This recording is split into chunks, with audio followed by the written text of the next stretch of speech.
গত ৮ মাস আগে জলঢাকা নদীর বাঁধ ভেঙে ক্ষতিগ্রস্ত হয়েছিল প্রচুর মানুষ। ক্ষতিগ্রস্ত মানুষেরা সরকারের ঘোষিত টাকা না পাওয়ার ক্ষোভে ফেটে পড়েছে গ্রামবাসীরা। ময়নাগুড়ি ব্লকের আমগুড়ি গ্রাম পঞ্চায়েতের বিভিন্ন এলাকায় বন্যার পর প্রায় ৮ মাস পেরিয়ে গিয়েছে, এখনো আমরা কোনো রকম ক্ষতিপূরণ পেলাম না। বহু কষ্টের মধ্য দিয়ে দিন যাপন করতে হচ্ছে আমাদের। এর আগেও ব্লক প্রশাসনের দরবারে এসেছিলাম, কিন্তু ক্ষতিপূরণের ১,২০,০০০ টাকা এখনো পেলাম না। এভাবে আর কতদিন চলতে পারবো? শুক্রবার সম্পূর্ণ ক্ষতিপূরণের দাবি নিয়ে বিডিও অফিসে এই কথাই বললেন ক্ষতিগ্রস্ত দেবী রায়, সরণী রায়, পার্বতী সরকার, ময়না মণ্ডল সহ অন্যান্যরা। দ্রুত ক্ষতিপূরণের সম্পূর্ণ টাকা না দিলে আগামীতে তারা বৃহত্তর আন্দোলনের পথে নামবেন বলে জানিয়েছেন।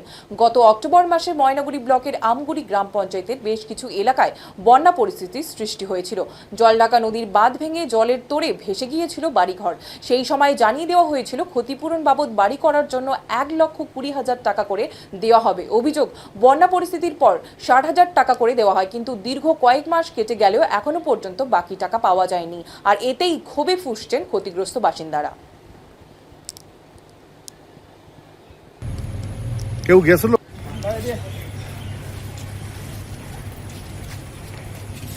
আমার নাম সরণী রায়। সরণী রায়, কোথায় বাড়ি আপনার? আমার বাড়ি ১৬-২৭ খড়িবাড়িপুর তারার বাড়ি। বলো, আজকে যে আপনারা আসলেন সবাই মিলে, কি হয়েছে ঘটনাটা বলেন। আজকে দেখেন, আমরা আজকে এই ক্ষতিগ্রস্ত মানুষ ১৬-২৭ খড়িবাড়ি বুথের যে বন্যা কবলিত মানুষ এবং ৫ই অক্টোবর যে বন্যাটা হয়েছিল সেই অনুপাতে এক মাস পরে আমরা ৬০,০০০ করে টাকা পাইছি, সরকার দিয়েছিল। কিন্তু তারপরে যে আজকে ৮ মাস গত হয়ে গেল, তো এখনো পর্যন্ত কেউ টাকা ৬০,০০০ টাকা পায়নি, যেটা ১,০০,০০০ টাকা ১,২০,০০০ টাকার স্কিম বলেছিল। তো সেই বিষয়ে আজকে আমরা যে বিডিও সাহেব এর আগেও একদিন আসছিলাম, তো জানাইছি, ২ দিন আসছিলাম, জানাইছি যে বিডিও সাহেব বললো যে ঠিক আছে, বিষয়টা আমরা দেখব। হ্যাঁ, আপনি যেহেতু জানাইলেন, আমি তো নতুন আসলাম, তো সেই হিসেবে আমরা চলে গেছিলাম। যাওয়ার পরে তো কোনো কিছু নাই, আজকে আমরা সবাই আবার আরও আসলাম। মানে এর আগেও ভিডিও বেশি আসছিলেন? হ্যাঁ, আসছি। ভিডিও কি বলছিল? ভিডিও বলছিল যে বিষয়টা আমি এতপ্রতভাবে জানি না। সেটা কতদিন আগে আসছিলেন? এটা ভোটের আগে না, ২ সপ্তাহ আগে। কয় সপ্তাহ আগে আসছিলেন? আজকে ৩ সপ্তাহ আগে। প্রায় ৩ সপ্তাহ আগে আসছিলেন। এখন পর্যন্ত টাকা পান নাই? না, এখন পর্যন্ত কোনো টাকা পাইনি, কিন্তু একজন একরকম ভাবে আছে। কেউ হয়তো যাদের একটা ঘরে বাস করেছিল, সে হয়তো ৬০,০০০ পেয়ে খাবে না কি করবে, হয়তো কোনো রকম করে ভিটি করছে, কিন্তু তারপরে যে তিরপালের তলায় যে আছে তার যে অবস্থা, আপনারা কোথায় আছেন? সেটা একটা বিষয় দেখতে হবে। আপনারা কি পরিস্থিতি? ওই ত্রিপল দিয়ে আছেন কোন রকম? তিরপাল দিয়ে আছে, এখনো কিছু লোক ওই ঘরের মধ্যে আছেন? ওই ঘরের মধ্যে আছে। এখনো কি কিছু লোক বাঁধের উপর আছে? হ্যাঁ, এখনো আছে। কি চাচ্ছেন আপনারা?